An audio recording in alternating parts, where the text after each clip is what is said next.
Voy a explicar la técnica de subida y bajada de escaleras.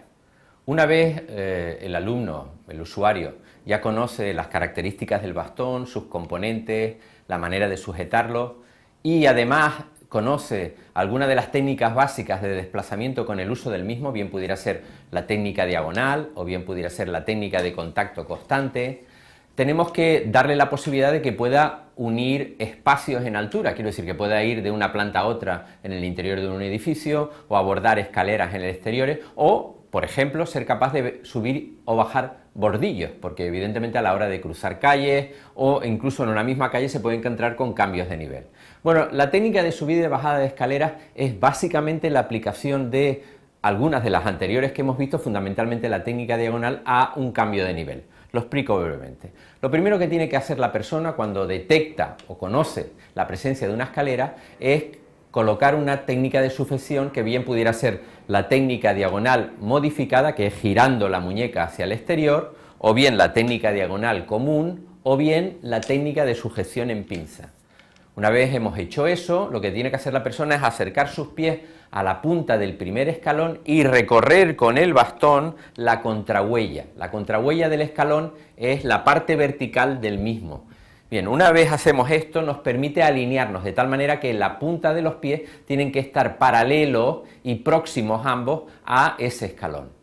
Una vez hemos hecho esto, lo que haremos será subir el bastón un peldaño o los que hubiere. Si solo hay uno, situaríamos ya el bastón encima de este, ¿de acuerdo? Y nos prepararíamos para subir. Si hubiera más de uno, lo que haría sería el bastón subir al segundo peldaño, tocando con la punta del bastón la contrahuella del segundo escalón. Eso nos va a permitir que el bastón siempre vaya un peldaño por delante de nosotros.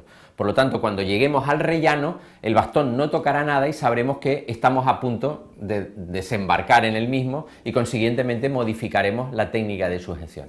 Lo explico brevemente de forma continuada. Nos acercamos al escalón, colocamos el bastón en sujeción, bien sea en técnica diagonal modificada, en técnica diagonal simple o en sujeción en pinza. Esta suele ser la más común porque es la más cómoda. Bien, a partir de ahí subimos el escalón, bien, y nosotros subimos a continuación, ¿vale? Insisto, si hubiera más de un escalón, el bastón no se situaría por delante solo un escalón, sino preferentemente dos, de tal manera que siempre fuera un peldaño por delante de nosotros. Una vez estamos arriba ya de lo que sería el rellano, reanudamos la marcha en situación normal, bien sea utilizando una técnica diagonal o la técnica de contacto constante o la técnica de los dos puntos. Bien, ¿qué ocurre con la bajada? En el caso de la bajada, la primera parte es similar a la segunda, quiere decir, detectamos el borde del escalón y bien sea con técnica diagonal normal, técnica diagonal modificada o la sujeción en pinza, nos acercamos al borde del escalón. Una vez estamos en el borde del escalón, nos alineamos. Insisto, recorremos, como hicimos en la subida, con el bastón el borde del escalón y alineamos la punta de los pies, de tal manera que no asomen a ese borde y estén en paralelo. Una vez estamos así, colocamos el bastón, bien sea en posición de prolongación de nuestro brazo por delante de nosotros, bajando, yo siempre explico, bajando el bastón como si fuera una especie de serpiente a lo largo de los escalones, o bien sea en técnica diagonal simple o en técnica diagonal modificada. Mi consejo es que en la medida que sepamos que no hay obstáculos con los que pudiéramos tropezar a la hora de bajar, lo coloquemos paralelo a nuestro cuerpo, porque de esta manera si chocamos con algo o se engancha podemos tropezar nosotros mismos con el bastón y llegar a caer. Pero ya digo, eso es en función del entorno, de las características del alumno y de lo que considere el instructor que es lo más adecuado. Por lo tanto, 3 posiciones de bajada que pueden ser en técnica diagonal modificada con la muñeca girada hacia el exterior o bien en paralelo a nuestro cuerpo, el bastón como prolongación del brazo. Una vez hacemos esto, lo que hace es que el bastón va bajando hasta que encuentra que no puede bajar más porque choca con el rellano. En ese momento bajaríamos y reanudaríamos la marcha con la técnica que estemos utilizando, bien sea la técnica de contacto constante o bien sea la técnica diagonal. Vamos a repetir toda la secuencia en un solo movimiento.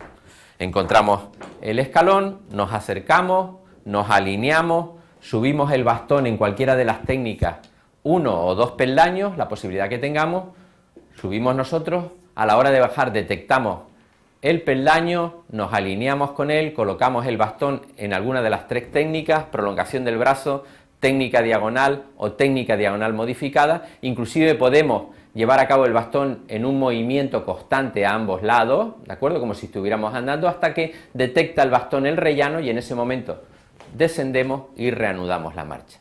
Desde el punto de vista de la instrucción, es importante que empecemos siempre por la subida, porque eso le va a dar más seguridad al alumno. La bajada produce cierta sensación de vértigo. A la hora de subir, el profesor es conveniente que se sitúe en un lado y un peldaño por detrás, de tal manera que vea la ejecución del alumno y al mismo tiempo, si perdiera el equilibrio, lo pueda detener. A la hora de la bajada es conveniente que se sitúe por delante, también un peldaño o 2 por delante, y siempre situado a uno de los lados, de tal manera que nuevamente veamos su ejecución y al mismo tiempo, si tuviera un problema de pérdida de equilibrio, lo pudiéramos detener, ¿vale? Es conveniente, a su vez, que si la persona tiene problemas de equilibrio, le enseñemos a utilizar el pasamanos. Para ello, lo más sencillo es que, por ejemplo, a la hora de subir, una vez ya se encuentra alineado, siga el borde del escalón hasta que encuentre la pared y a partir de ahí localice el pasamanos. Si, por ejemplo, en este caso queremos utilizar el pasamanos del lado izquierdo y el bastón lo está utilizando como hago yo con la mano izquierda, lo que haría sería un cambio de mano, ¿de acuerdo? Recorrería con el bastón la contrahuella del primer escalón hasta que lo detecte, ¿bien? A la hora de bajar ocurría 3/4 de lo mismo. Por lo tanto, importante sobre todo a la hora de la enseñanza, asegurar la seguridad, valga la redundancia, del alumno. Explicarle todo fuera de las escaleras para que luego lo vaya practicando por fases y sobre todo ser capaces de entender qué técnica es la más adecuada en función de las características del alumno, bien sea en cuanto a sujeción o bien sea en cuanto a posición del bastón por delante de él. Eso nos permitirá que esa persona se sienta segura, que lo haga de manera eficaz, tanto la subida como la bajada, como que al mismo tiempo sea fluido. Recuerden que durante más tiempo esté los pies en el aire, más probabilidades de perder el equilibrio, por lo tanto la fluidez asegura el mantenimiento de dicho equilibrio. Muchísimas gracias.